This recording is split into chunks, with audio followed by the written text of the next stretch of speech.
ब्रह्मा जी ने कहा चलो भगवान शिव को मनाते हैं। देवताओं ने बोला तुम खूब हो, एक की अभी राख पड़ी है और आप चले मनाने। ब्रह्मा जी ने कहा कि चलो हम भगवान शिव को मनाएंगे, आप देखना। ब्रह्मा जी शिव के पास पहुंचे और भगवान शिव को देख करके सुंदर छंदों से स्तुति की। अजब शंभु जटाधारी का हमने स्वांग देखा है, चमकता चांद मस्तक पर गले में नांग देखा है। भगवान शिव प्रसन्न हो गए। आइए कैसे आना हुआ। ब्रह्मा जी ने भगवान शिव के लिए आवेदन किया, निवेदन किया। बोले बहुत दिन हो गए, बारात में नहीं गए, पंक्ति नहीं खाई, इसलिए सबकी इच्छा है, मेरी तो है ही अपितु सबकी इच्छा है। क्या है? सकल सुरहन के हृदय अस शंकर परम उछाहु, निज नैनन ही देखा चाहि, नाथ तुम्हार विबाहु। सारे देवताओं के मन में इच्छा है, उत्कंठा है, प्रसन्नता है, ये सब अपने नयनों से स्वचक्षुओं से आपका विवाह देखना चाहते। भगवान शिव प्रसन्न हुए और कहा मुझे राम जी की आज्ञा है, मैं विवाह करने के लिए तैयार हूं। सारे देवता आश्चर्यचकित हुए, उन्हें विश्वास नहीं था भगवान शिव विवाह के लिए मान जाएंगे, तैयार हो जाएंगे। देवता प्रसन्न हुए और नाना वाहन नाना वेखा शिव समाज, ब्याह से शिव समाज निज देखा। देवता अपने अपने काम में लग गए। गणों ने भगवान शिव का श्रृंगार किया। एक गण ने कहा मुझे पता था, इसलिए पहले से बंदोबस्त कर रखा है। गण एक गुफा में गया और बहुत सारे सर्पों को लेकर आया, जो काले पीले और सफेद रंग के थे। सबसे छोटे सर्प थे, उनका कुंडल बनाया। उनसे थोड़े बड़े उनका कंकण बनाया।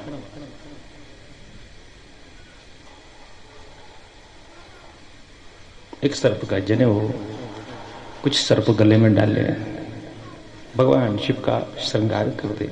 अद्भुत श्रृंगार। शिवहि शंभु करहि श्रृंगारा, जटा मुकुट कही मौर सम। गणों ने खूब श्रृंगार किया, भगवान शिव को सजाया। गणों ने विचारा कि दूल्हे को पाउडर लगाया जाता है, अब कौन सी कंपनी का पाउडर लगाएं, कहां से पाउडर लाएं, क्योंकि जमाने में ब्रांड ज्यादा चलते हैं।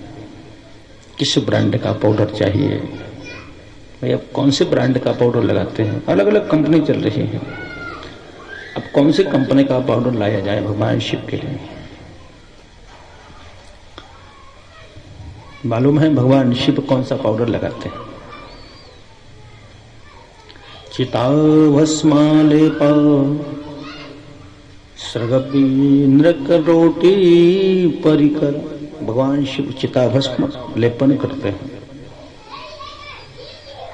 भस्म कई होते हैं, चूल्हे की भस्म है, धूप बत्ती की भस्म है, यज्ञ कुंड की भस्म है, अपने धोने की भस्म पर नहीं, चिता भस्म का आलेप करते भगवान शिव। चिता भस्म क्यों प्रिय है भगवान शिव के लिए? इसके पीछे कारण है, रहस्य है। एक समय की बात है, कुछ लोग मुर्दे को लिए जा रहे थे। 4 व्यक्ति अर्थी में लगे थे। काफी लोग पीछे चल रहे थे और सब लोग राम नाम सत्य है, राम नाम सत्य है, राम नाम सत्य कहते जा रहे थे। भगवान शिव का भी यही नारा है। भगवान शिव कहते हैं कि उमा कहूं मैं अनुभव अपना, सत्य हरि भजन जगत सब सपना। सत्य क्या है? हरि का भजन है, राम नाम सत्य है। भगवान शिव ने सुना तो दौड़ पड़े कि तो अपने समाज वाले हैं, ये तो अपने वाले हैं। और अपने वाले जहां दिखे जाते हैं वहां व्यक्ति हृदय के पट खोल देता है। भगवान शिव प्रसन्न हुए, साथ हो लिए, वो सब शमशान पर पहुंचे। जाकर उस मुर्दे को फूका। लौट करके लोग होटल पर आकर के समोसे कचौड़े खाने लगे और आपस में चर्चा करने लगे।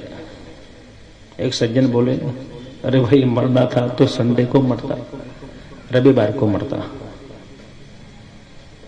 ऑफिस को बंद करके आया हूं। एक सज्जन बोले, मुझे भी बहुत काम था, मैं भी काम में व्यस्त था, पर क्या करूं, सुना तो आना पड़ा। अरे छुट्टी के दिन मरना ही था। तो एक सज्जन बोले, मैं पुताई कर रहा था, जैसे ही सुना काम को छोड़ करके भागा आया, दौड़ा आया।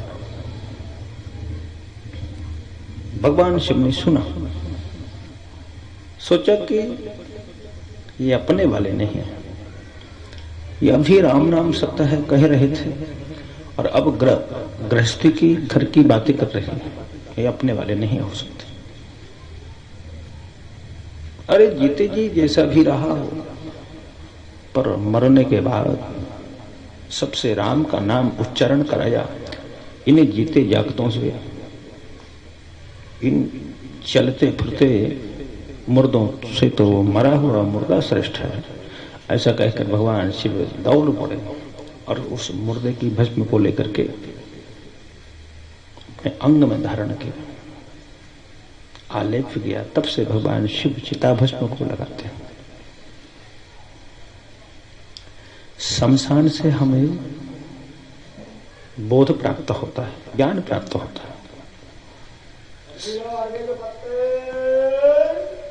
शमशान में बसने की आवश्यकता नहीं है, शमशान को रोज याद करने की आवश्यकता है कि हमारा भी अंतिम दिन आएगा, हम भी इस दुनिया से जाएंगे, तो तब हमारी क्या तैयारी है।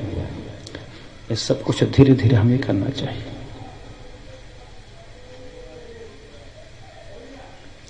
विश्राम सागर में एक बहुत अच्छा दोहा आया है, जीव संसार में रमा रहता पर उसे वैराग्य उत्पन्न नहीं होता। वैराग्य हो भी जाता है तो क्षणिक वैराग्य, क्षण के लिए आता है और चला जाता है। क्षणिक वैराग्य सबको होता है, ध्यान दें। विश्राम सागर में दोहा आया है, 4 ठौर सब नरन को, 4 जगह ऐसे हैं जहां सभी को क्षणिक वैराग्य प्राप्त होता है। 4 ठौर सब नरन को कछु वैराग्य बढ़न था, गर्भ माही सबके निकट, कथा रति के अंत। 4 जगह सारे जीवों को क्षणिक वैराग्य उत्पन्न होता है। गर्भ माही, जैसे जीव गर्भ में आया, 6 माह की उम्र हुई, उसको वैराग्य उत्पन्न हो जाता है। हे परमात्मा, मैं तुम्हारा भजन नहीं कर पाया, अब मुझे निकाल दो, मैं तुम्हारा भजन करूंगा, तप करूंगा, आराधन करूंगा। वैराग्य हो जाता है। और जैसे ही वो जी 9 महीने बाद गर्भ से बाहर आता है, सब कुछ भूल जाता है। भूमि परे ढाभर पानी, जिम जीव ही माया लपटानी, सब भूल जाता है और माया में रम जाता है। जीव का जन्म हुआ, कहाँ कहाँ करके रोने लग जाता है। और वर्तमान की मैं बात करूं, आज के परिवेश की बात करूं, आज का जमाना कैसा है।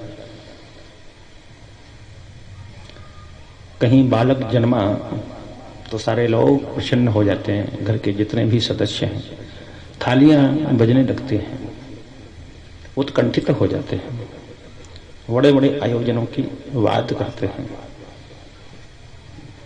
कि छठी पर भव्य कार्यक्रम रखेंगे। परंतु कहीं पुत्र ने जन्म लिया ना, तो घर के सदस्य एक दूसरे से बात नहीं करते। ये भेद क्यों? पुत्र पुत्री में कभी भेद नहीं रखना चाहिए, सब बराबर के हैं। जैसे पुत्र वैसे ही पुत्रियां। जीव गर्भ से बाहर आया,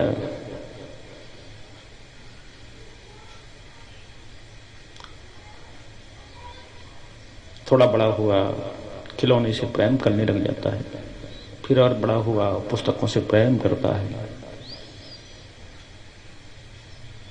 फिर और बड़ा हुआ, मित्रों से प्रेम करने लग जाता है, विवाह हुआ, सबसे प्रेम संबंध तोड़ करके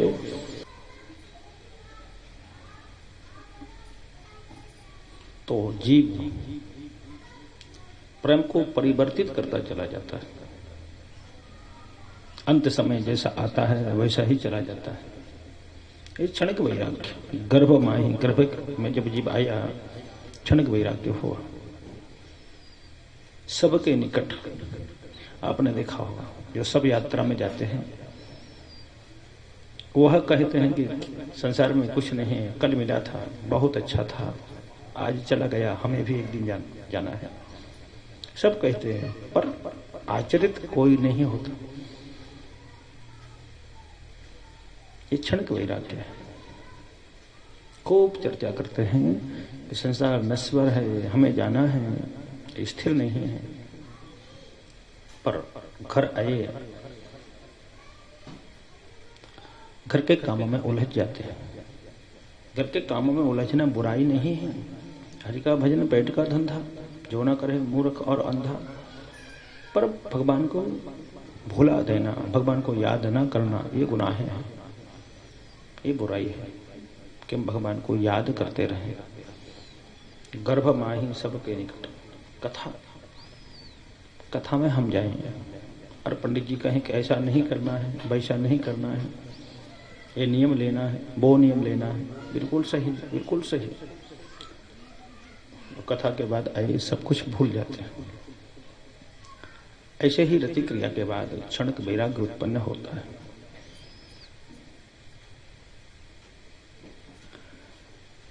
भगवान शिव का श्रृंगार किया, भगवान शिव को सजाया।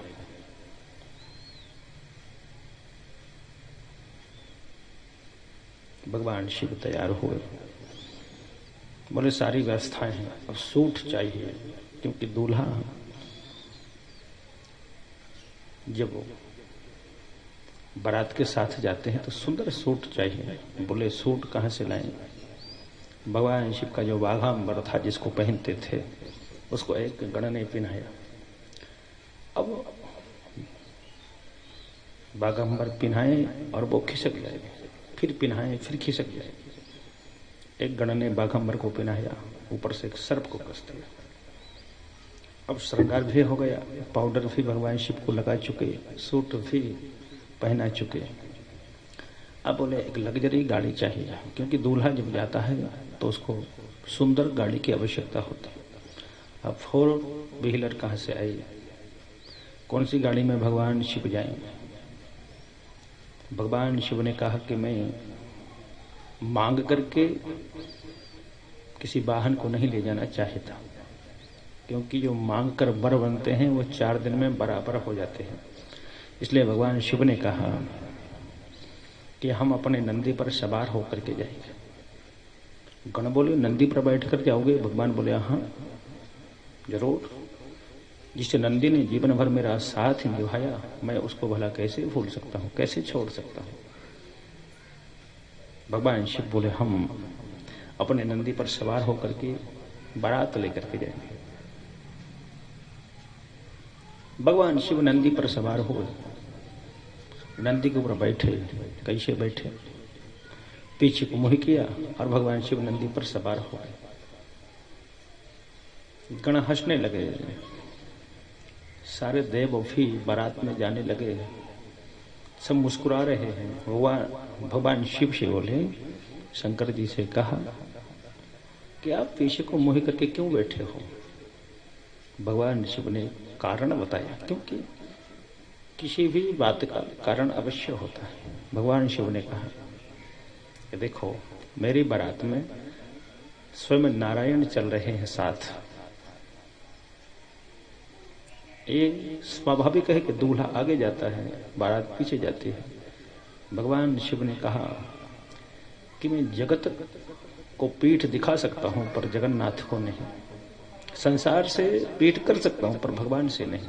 इसलिए पीछे को मुँह किया, नंदी पर भगवान सवार हुए और भगवान विष्णु मुस्कुराने लगे। भगवान शिव की बारात, भगवान शिव की कथा बड़ी अद्भुत कथा है। जय श्री राम, जय जय श्री राम।